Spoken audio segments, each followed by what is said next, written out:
Hello Internet, welcome to Lux Universe.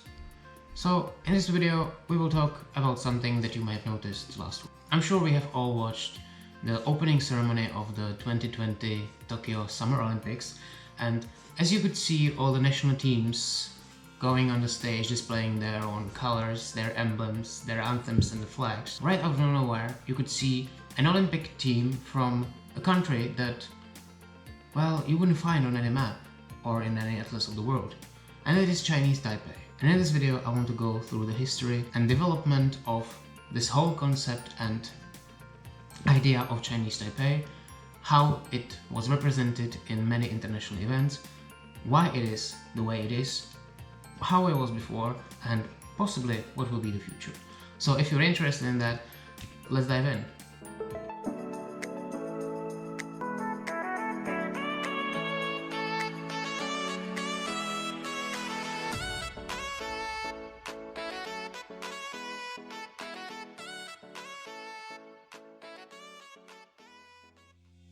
First of all, let's dissect the term.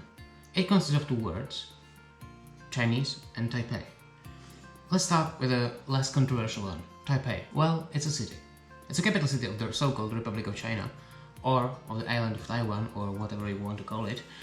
So it doesn't mean anything else, that's just that, the city of Taipei. Now, let's go to Chinese. Well, it can refer either to the national Chinese as a member of the Chinese nation, or culture, because as we know, Chinese culture is quite extensive and quite well known. Well, if you don't know which one it is, well, it's kind of on purpose. When they created this term, it was kind of a result of long conversation and long negotiations how it will be displayed in the end. There were other names in place, like Republic of China, which was totally unacceptable for the People's Republic of China. Then it was, of course, Taiwan and some other ideas.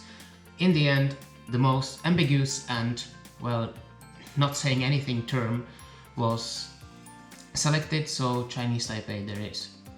As you could see on the Summer Olympics this year, when the athletes from the Republic of China, they are from the Republic of China, I forgot to tell you, that's where they originate from, or from Taiwan, that's Chinese Taipei in general. Now, when they were on the stage and they were displaying their team, well, you couldn't see any flag or emblem of the Republic of China. The only thing you could see is what you could see on the cover of this video, the emblem of the Chinese Taipei as it is displayed on the Olympics. They have several emblems for other international events like Paralympics, Deaflympics, other Olympics, and so on. Well, in this video I want to go through the history of this term, but also the history of participation of both Chinese states or countries in the Olympic Games throughout the history. But before we begin with that, why are there two Chinas?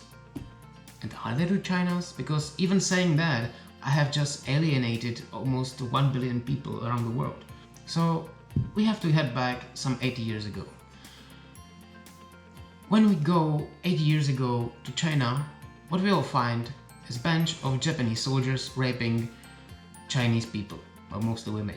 But when the Chinese managed to force the Japanese out of China, they kind of realized there were two sides of their own internal conflict. There were the nationalists, led by Chiang Kai-shek and the Kuomintang party, and then there were communists, led by Mao Zedong. These two sides realized that when they didn't have the common enemy, well, they kind of hated each other, so they started a civil war which lasted several years and ended with the victory of the Communist China, which declared the People's Republic of China that we know and love today. But the nationalist government of the Republic of China, led by Chiang Kai-shek, fled China and they have been exiled to the island of Taiwan. They have been the Republic of China on Taiwan ever since. This resulted in some very weird geographic things. And you know that most of the geographic weird things around the world are somehow related to France. Well, not in this case. Right now, Republic of China and the People's Republic of China both claim the whole territory of China, which consists of the mainland China and the island of Taiwan, which in a way means that Taiwan has common borders with Mongolia. See, I promised you this will be weird. Well, so now we are in 1949, we have two Chinas. Since the Republic of China was the official government that has been in charge of China for quite some time, ever since 1924 or so, when the last emperor was thrown away, the international community kind of continued to acknowledge the Republic of China on Taiwan to be the official representative of China as a whole. And as a result, the government of the Republic of China was also the sole Chinese representative in the United Nations, and not only the United Nations but also its Security Council, when they had the permanent seat. Well, decades went by and some people started asking the question, why do we have an ambassador from an island of some 30 million inhabitants representing almost a billion? At that time, it came to some normalization of relations between the People's Republic of China and some other countries, and in the end it resulted in 1971 that Taiwan, or the Republic of China, was expelled from the United Nations and their place was taken over by the People's Republic of China. Again, not only in the United Nations but also in the Security Council. The one reason why the Republic of China was, in the beginning, part of the United Nations and the People's Republic wasn't, was because during the founding of the United Nations there was no People's Republic of China. There was the Civil War, but officially, internationally, the whole territory of China was still the Republic of China. That's one of the reasons. But anyway, it felt really dumb to have this one island represent the whole mainland, so they switched. Most of the nations around the world did switch as well. We still have 14 countries around the world that still recognize the government of the Republic of China as the sole representation of China around the world. But these are mostly some obscure Caribbean and oceanic nations. I'm sorry for offending you, but you know what I mean. There's actually kind of a diplomatic war between the People's Republic of China and the Republic of China on how many countries you can get to acknowledge you. I have to say that the PRC, or the People's Republic of China, is winning on this matter a lot, because, well, it's bigger and it has more money, so it can buy a lot more. But you can see some attempts of Taiwan, or the ROC, Republic of China. From now on I will try to use these abbreviations because it will save me a lot of time and also you, and it's super warm here, so I don't want to sit here the whole day. The ROC is actually approaching some smaller nations in Oceania and in the Caribbean and in South America, because it's a lot easier to persuade them to recognize their existence and their sovereignty, because you need a lot less money to persuade less people and smaller and poorer country. That's basic mathematics.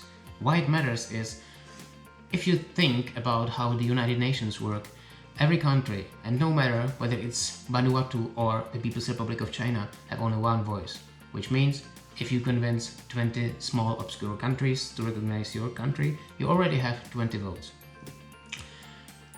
Well, unfortunately, the General Assembly of the United Nations doesn't have any real power, and that resides with the Security Council, where the People's Republic of China, as of right now, holds one permanent seat with a veto power, which means ROC will never become part of the United Nations, which doesn't stop it from having many international relations. And by that, I'm slowly getting to Chinese Taipei. But before I get there, there's one more thing. Taiwan, or the Republic of China, has many informal relations with almost every country around the world.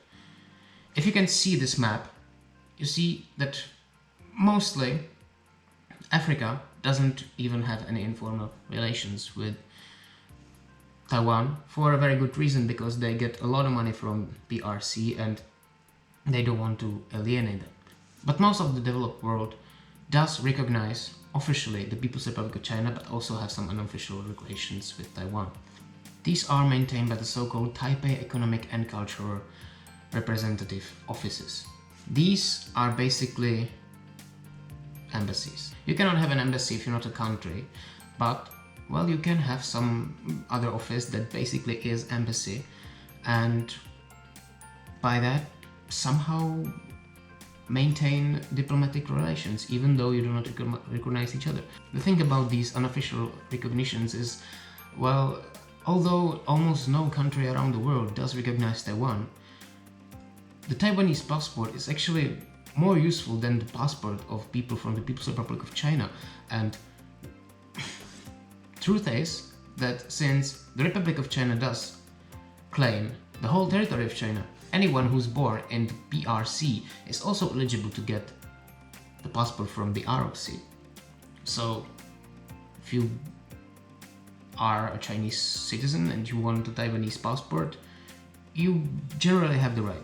Also, well, on the other hand, most countries, if they recognize the Taiwanese passport, they also want your ID card identification, and you will not get it unless you live on Taiwan, so it's pretty useless for you. But theoretically, you may live in Beijing and have Taiwanese passport, no problem. That kind of brings me to the next kind of relation that the Republic of China has, and that's the relation with the PRC.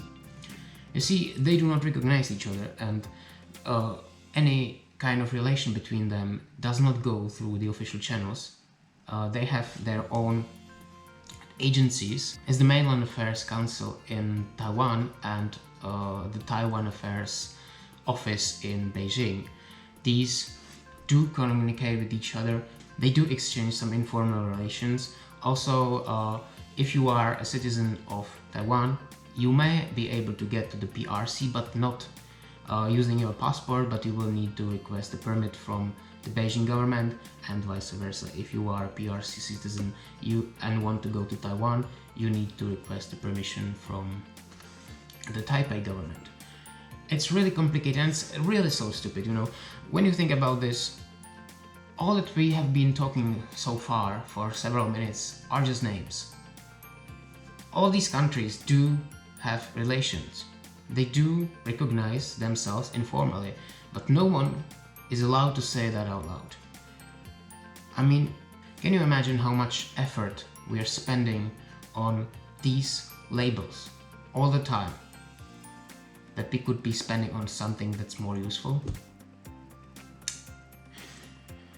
Anyway, the time has come to talk about Chinese Taipei. And that brings me back to the Olympics. As you know, then the modern Olympic Games have been founded in 1894, and the Republic of China has existed since 1924. It didn't compete in the beginning in the Games, but during its existence it did have several times some representation in the Games, and they did compete under the flag of the Republic of China until the 70s. As I already told you, in 1971 the country was expelled from the United Nations, and it still did compete under the name of Republic of China on the Olympics in 1972 and Winter Olympics in 1976. It wasn't allowed to compete on the Summer Olympics in 1976, and after that the Republic of China has boycotted several Olympic Games in a row. Now let's look at it from the view of the People's Republic of China. Their first attempt to compete on the Olympic Games was in the 50s, and they did compete on the 1952 Olympics in Helsinki, which resulted in the team from the Republic of China to withdraw. The interesting thing about this is both national Olympic committees from PRC and ROC were at the time members of the International Olympic Committee, but they never competed in the same Olympics under this name, because in the 1952 the participation of the PRC's team resulted in boycotting the games from the side of the Republic of China. 4 years later, the PRC's team boycotted the Olympics, so at that time only the Republic of China's team was participating, and 2 years later, in 1958, the PRC officially withdrew from the IOC.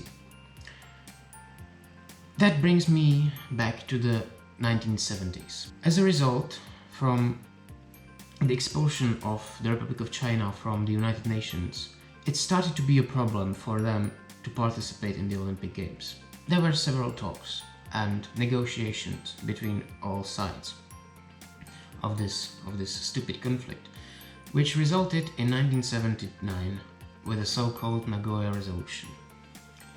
This, in the end, meant that the athletes from the Republic of China could, in the end of the day, compete at the Olympics, but not under the name of Republic of China. That's where the very ambiguous term of Chinese Taipei was created. But it still took 4 more years until both Chinas did compete on the same Olympics on 1984 in Los Angeles.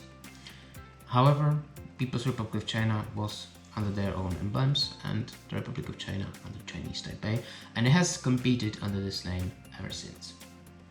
They are not allowed to display any anthem of theirs, any national symbols, any flags, although as you could see that the spectators sometimes did show their own national emblems and flags, of course because they wanted to support their own team. But that was back in the day where a spectator was a thing, which now is not the case, and well, we don't have to care about it anymore. Thank you, COVID. So, in the end, the Chinese Taipei, as it was declared at the time, was adopted by other competitions like the Asian Games, Paralympics, Deaflympics, and some other international competitions. And while there were some motions in Taiwan to change the name of their team, it has never went through because at the end of the day it may result, and it would probably result, in their expulsion from the Olympic Games as well, and well, they don't want it. The future of this is probably up there in the stars. Nobody really knows. There are some motions in both countries to reunite, but that's likely not happening after what happened in Hong Kong and Macau. Well, China is forcing this policy, one China, two systems, but apparently it's not working, and I cannot imagine anyone on Taiwan who would want to reunite with China. Their other ideas are to declare their own independence, to drop all the claims of the mainland China, which are completely stupid anyway, and declare their own Chinese Republic on Taiwan, because after the separation of 70 years, a lot of people on Taiwan have already dropped their Chinese and the identity, and they are more approaching towards the Taiwanese identity that they have lived under in the past 70 years. But that has its own problems. Since China still considers Taiwan as part of their country, this is also not likely to happen, and I think we are looking at a very long-term stupid limbo that will not have any resolution. And well, in the end, both countries have really employed their provincial governors and administrators that do take care of the people of the areas they do not control, which in case of PRC it kind of makes sense since Taiwan consists only one province. But imagine you are an administrative person somewhere in Taipei and you are in charge of Guangzhou province somewhere in China. What do you do the whole day? But I guess they have a lot of money and they can afford it. So I hope you found this video interesting. I hope it shed light on what the Chinese Taipei actually is when you saw it in the Olympics, and you will probably keep seeing it for quite some time. If you are more interested in some general ideas about what a country is or how many countries are there in the world, you can watch one of my videos in this educational series about how many countries are there. If you enjoyed this video, please give me a like, subscribe to my channel, check out my other social media, and see you in the next video. Have a wonderful day.